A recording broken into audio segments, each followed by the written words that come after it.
கடல் போன்று பரவியிருக்கும் கல்வியினை கல்வி கடல் ஸ்டடி மெட்டீரியல்ஸ் யூடியூப் சேனல் மூலம் கற்க வந்துள்ள மதிப்பிற்குரிய ஆசிரியர் பெருமக்களுக்கும் அன்பு மாணவ செல்வங்களுக்கும் வணக்கம். இன்னைக்கான வீடியோல நம்ம என்ன பார்க்க போறோம் அப்படின்னு பார்த்தீங்கன்னா 10th ஸ்டாண்டர்டுக்கான சயின்ஸ் பப்ளிக் பேப்பர் பிரசன்டேஷன் பற்றி தான் பார்க்க போகிறோம். ஆல்ரெடி வந்து பார்த்தீங்கன்னா Tamil, English, mathematics and social science வந்து போட்டிருக்கோம். சயின்ஸுக்கு மட்டும் போடல, பிகாஸ் அதுக்கான பேப்பர் எதுவும் கிடைக்காம இருந்தது. நவ் இப்போ வந்து பார்த்தீங்கன்னா நமக்கு பேப்பர் கிடைச்சிருக்கு. ஒரு ஸ்டூடெண்ட் வந்து சென்ட் பண்ணியிருந்தாங்க. So the special thanks to that student. இப்போ வந்து பார்த்தீங்கன்னா நமக்கு 10th சயின்ஸ் எக்ஸாம் வந்து எப்படி நீங்கள் ப்ரெசென்ட் பண்ணால் குட் மார்க்ஸ் ஸ்கோர் பண்ண முடியும் அப்படின்னு தான் பார்க்க போகிறோம். ப்ரெசென்டேஷன் அப்படின்றது வந்து பார்த்தீங்கன்னா நீங்கள் ரைட் பண்ணக்கூடிய எக்ஸாமில் நீங்கள் ரைட் பண்ணக்கூடிய அந்த ஆன்சரை விட ரொம்ப ரொம்ப முக்கியமானது ப்ரெசென்டேஷன். ப்ரெசென்டேஷனுக்கு மஸ்ட் ஹேண்ட் ரைட்டிங் நல்லா இருக்கணும். பிகாஸ் ஹேண்ட் ரைட்டிங் வந்து பார்த்தீங்கன்னா அவங்க அந்த இன்ஸ்ட்ரக்ஷன்ஸ்லேயே வந்து கொடுத்துருப்பாங்க. ஹேண்ட் ரைட்டிங் வந்து பார்த்தீங்கன்னா லெஜிபிளாக இருக்கணும். அதாவது வந்து பார்த்தீங்கன்னா ஓரளவுக்காவது டீச்சர்ஸ் புரிஞ்சுக்கிற அளவுக்கு இருக்கணும் ஹேண்ட் ரைட்டிங் அப்படின்ற மாதிரி சொல்லியிருக்காங்க. ஓகேங்களா?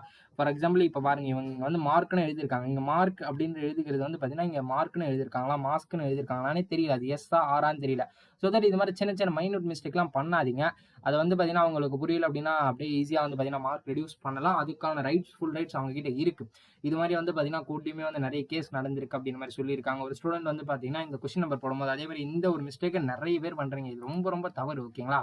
இந்த ஒன்று போட்டு பக்கத்தில் வந்து பார்த்தீங்கன்னா இது போல் போடுறது இதெல்லாம் ரொம்ப ரொம்ப தப்பு. ஓகேங்களா? இப்படி போடவே கூடாது. இப்போ இது வந்து பார்த்தீங்கன்னா 1ன்னு தெரியுதுன்னா 11 தெரியுதுங்களா? இது வந்து 20ன்னு தெரியுதுன்னா 24ன்னு தெரியுதுங்களா? இதெல்லாம் ரொம்ப தப்பு. இப்படி போடவே போடாதீங்க. ஓகேங்களா? இது ரொம்ப ரொம்ப மிஸ்டேக். இப்படி போடவே போடாதீங்க. எப்பவுமே இது தப்பு. ரொம்ப ரொம்ப தப்பு. ஓகேங்களா? இது 4ன்னு தெரியுதா 44ன்னு தெரியுதா? அது போடவே போடாதீங்க. ஜஸ்ட் ஒரு 4ன்னு வச்சு ஒரு ஃபுல் ஸ்டாப் வைங்க. அவ்வளோதான். ஒரு பிராக்கெட் கூட போடாதீங்க. பிராக்கெட் கூட ஒரு டைம்ல வந்து பார்த்தீங்கன்னா சேஞ்ச் ஆகிடும். ஜஸ்ட் 4 போட்டு ஃபுல் ஸ்டாப் வைங்க. 1 போட்டு ஃபுல் ஸ்டாப் வைங்க. அப்படி லெஜிபிளாக பண்ணுங்க.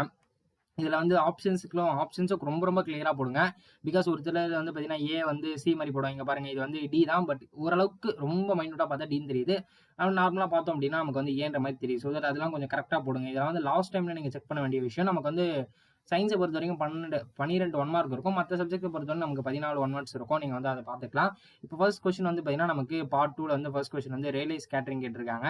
ஓகேங்களா? அதை வந்து ரைட் பண்ணிட்டு கீழே வந்து பார்த்தீங்கன்னா 2 கோட் போட்டிருக்காங்க. அதாவது 2 லைன் போட்டிருக்காங்க. அண்ட் இந்த அமௌண்ட் ஆஃப் ஸ்கேட்டரிங் இது வந்து பார்த்தீங்கன்னா ஆல்ரெடி நீங்களும் படிச்சிருப்பீங்க. பட் இது எல்லாமே வந்து பார்த்தீங்கன்னா ரொம்பவே ஹைலைட்டராக கொடுங்க, அழகாக கொடுங்க பார்க்குறதுக்கு. இதை வந்து பார்த்தீங்கன்னா இதில் ரைட் பண்ணக்கூடிய ஹேண்ட் ரைட்டிங்காவது கொஞ்சம் லெஜிபிளாக ஈஸியாக புரியுற மாதிரி ரைட் பண்ணுங்க.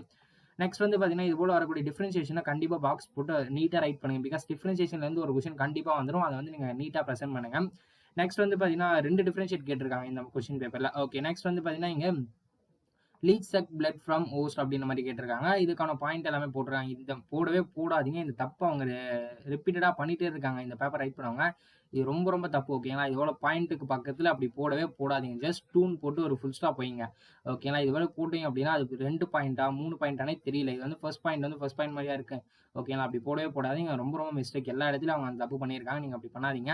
நெக்ஸ்ட் வந்து பார்த்தீங்கன்னா நமக்கு பப்ளிக் பேப்பர் இப்படி தான் இருக்குமான்னு கேட்டிங்கன்னா கண்டிப்பாக இப்படி தான் இருக்கும். ஒன் சைட் மார்ஜின் இருக்கும். இந்த இடத்துல உங்களுக்கு வந்து பார்த்தீங்கன்னா வினாயன், அதுக்கப்புறம் கொஸ்டின் நம்பர் அப்படின்ற மாதிரி கொடுத்துருப்பாங்க. இந்த பக்கம் எதுவும் இருக்காது. பிகாஸ் இதுக்கு முன்னாடி இந்த பக்கம் இருந்தது. பட் இந்த வருஷம் வந்து பார்த்தீங்கன்னா அது எடுத்துருக்காங்க. லாஸ்ட் இயரே எடுத்துட்டு இருந்தாங்க. இந்த வருஷம் சேம் ப்ரொசீஜர் தான் ஃபாலோ பண்ணாங்க. அதுபோல இந்த இடத்துல சம்ஸ்லாம் போடும்போது கண்டிப்பாக இந்த இடத்துல யூனிட் வந்து மென்ஷன் பண்ணுங்க. யூனிட் இருந்ததுன்னா யூனிட் மென்ஷன் பண்ணுங்க கண்டிப்பாக. இல்லை என்ன கேட்குறாங்க அப்படின்னா ஹைட்ராக்சில் அயான்ஸ் இன் வாட்டர் கேட்டிருக்காங்க. அதாவது கான்சென்ட்ரேட் ஹைட்ராக்சில் அயன் வாட்டர் கேட்டிருக்காங்க. இது வந்து ஜஸ்ட் நம்ம வந்து யூனிட் இருந்தால் யூனிட் நீங்கள் கண்டிப்பாக கொடுக்கணும்.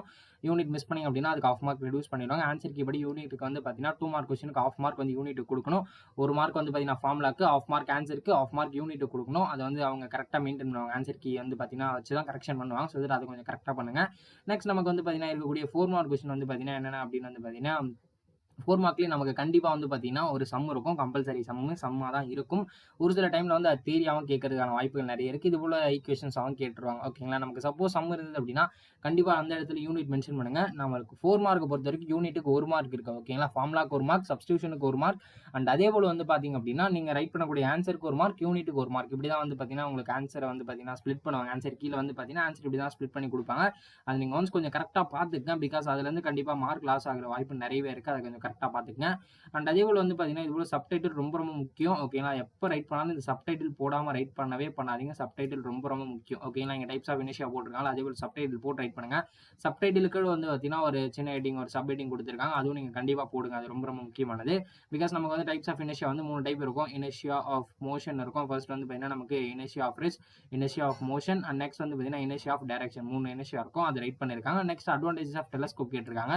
இந்த இம்பார்ட்டன்ட் கொஸ்டினாக படிச்சுக்கங்க. பிகாஸ் நமக்கு வந்து பார்த்தீங்க அப்படின்னா, இம்பார்ட்டன்ட் கொஸ்டின் வந்து ஒரு சில கொஸ்டின்ஸ்லாம் இருக்கு. அது எல்லாமே நம்மளோட வெப்சைட்ல வந்து போட்டுருக்காங்க.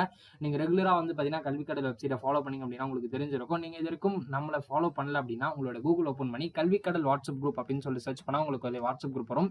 அதுல எந்த குரூப் ஃப்ரீயா இருக்கோ அத ஜாயின் பண்ணிக்கங்க. அதேபோல நம்மளுடைய டெலிகிராம் சேனல் வரும். அதிலயும் வந்து ஜாயின் பண்ணிக்கங்க. கல்விக்கடல் அஃபிஷியல் டெலிகிராம் சேனலோட நேம். நீங்க ஜஸ்ட் டெலிகிராம் ஓப்பன் பண்ணி சர்ச் பண்ணா வந்துரும். அத வந்து சர்ச் பண்ணி ஜாயின் பண்ணிக்கங்க. மறக்காம அவ்வளவுதான் வந்து பார்த்தீங்கன்னா, பேப்பர் பிரசன்டேஷன். இந்த பேப்பர் டிஸ்கிரிப்ஷன்ல வந்து பார்த்தீங்கன்னா, நான் குடுத்திருக்கேன். PDF format குடுத்திருக்கேன். நீங்க ஒன்ஸ் அத டவுன்லோட் பண்ணி செக் பண்ணிக்கங்க. இது வந்து பார்த்தீங்கன்னா, ஸ்கேன் பண்றப்ப கொஞ்சம் வந்து குவாலிட்டி கம்மியா இருக்கு. பட் நீங்க கொஞ்சம் லெஜிபிளா ரைட் பண்ணுங்க. அதேபோல இது போல அதாவது வந்து பார்த்தீங்கன்னா, இது போல ரைட் பண்ணாத பேஜஸ கண்டிப்பா ஸ்ட்ரைக் அவுட் பண்ணுங்க. ஓகேங்களா? ஸ்ட்ரைக் அவுட் கண்டிப்பா பண்ண வேண்டியிருக்கும். ஒரு சில டீச்சர்ஸ் வந்து உங்களோட ஆல் சூப்பர்வைசர்ஸ் வந்து என்ன சொல்லுவாங்க அப்படின்னா, ஒரு சிலர் வந்து பென்ல ஸ்ட்ரைக் அவுட் பண்ணுங்க. ஒரு சிலர் வந்து பார்த்தீங்கன்னா, பென்சில்ல ஸ்ட்ரைக் அவுட் பண்ணுங்கன்னு சொல்லுவாங்க. ஒரு சிலர் வந்து பென்லயே ஸ்ட்ரைக் அவுட் பண்ணுங்க அப்படிங்கிற மாரி சொல்லுவாங்க. அது based on your all supervisor. அவங்க எல்லாமே இன்ஸ்ட்ரக்ஷன்ஸ் குடுப்பாங்க. இருந்தாலும் நீங்க முன்னாடியே தெரிஞ்சுக்கிட்டு போயிடலாம். ஓகேங்களா? அதுக்காக தான் இந்த வீடியோ. இந்த வீடியோ முடிஞ்ச வரைக்கும் உங்களோட ஃப்ரெண்ட்ஸ் எல்லாருக்குமே ஷேர் பண்ணுங்க. பிகாஸ் நீங்க இப்ப தான் ஃபர்ஸ்ட் டைம் பப்ளிக் எழுத போறீங்க. 10த்ல தான். அதனால முடிஞ்ச வரைக்கும் உங்களோட ஃப்ரெண்ட்ஸ் எல்லாருக்குமே ஷேர் பண்ணுங்க. அண்ட் அதேபோல நமக்கு நடக்க போற சோசியல் சயன்ஸ்க்கான எக்ஸாமே வந்து பார்த்தீங்கன்னா, பேப்பர் பிரசன்டேஷன் வந்து நம்ம ஆல்ரெடி போட்டுருக்கோம். நீங்க அதையும் செக் பண்ணி பாருங்க. நான் வந்து மேல ஐகார்ட்ல உங்களுக்கு வந்து பார்த்தீங்கன்னா, எல்லா சப்ஜெக்ட்டோட பேப்பர் பிரசன்டேஷன் வீடியோ லிங்க் குடுக்குறேன். செக் பண்ணி பாருங்க. அண்ட் அதேபோல உங்களோட அண்ணன், அக்கா யாராவது 11த், 12த் படிக்கிறாங்க அப்படின்னா, அவங்களுக்கும் ரெக்கமெண்ட் பண்ணுங்க. அவங்களுக்குமே வந்து பார்த்தீங்கன்னா, எல்லா சப்ஜெக்ட்டோட பேப்பர் பிரசன்டேஷன் வீடியோ வந்து நம்மளோட சேனல்ல இருக்கு. 12த்துக்கு மட்டும் தான் போட்டுருப்போம். அத வந்து பார்த்தீங்கன்னா, போத் 11த் ஸ்டூடண்ட்டுமே வந்து ஃபாலோ பண்ணிக்கலாம். பிகாஸ் 11த் அண்ட் 12த்துக்கு வந்து பார்த்தீங்கன்னா, நமக்கு சேம் பேட்டர்ன் தான் பப்ளிக் எக்ஸாமினேஷன பொறுத்தவரைக்கும். 11த் அண்ட் 12த்துக்கு எல்லா சப்ஜெக்ட்டும் சேம் பேட்டர்ன். 11த்ல என்ன பேட்டர்னோ அதே தான் 12த்ல பேட்டர்ன். 12த் பேப்பர் பிரசன்டேஷன் பார்த்தாலும் ஒண்ணு தான். 11த் பேப்பர் பிரசன்டேஷன் பார்த்தாலுமே ஒண்ணு தான். ஓகேங்களா? நீங்க அத வந்து செக் பண்ணிக்கங்க. ஓகே ஸ்டூடண்ட்ஸ், இந்த வீடியோ அவ்வளவுதான். வீடியோ புடிச்சிருந்தா லைக் பண்ணிட்டு மறக்காம நம்மளோட சேனல சப்ஸ்கிரைப் பண்ணி கூட ஒரு பெல் ஐகானை பிரஸ் பண்ணி ஆல்ல செட் பண்ணி வச்சுக்கங்க. அண்ட் இந்த பேப்பர் பிரசன்டேஷனுக்கான டவுன்லோட் லிங்க் வந்து டிஸ்கிரிப்ஷன்ல இருக்கும். கிளிக் பண்ணி டவுன்லோட் பண்ணிக்கங்க.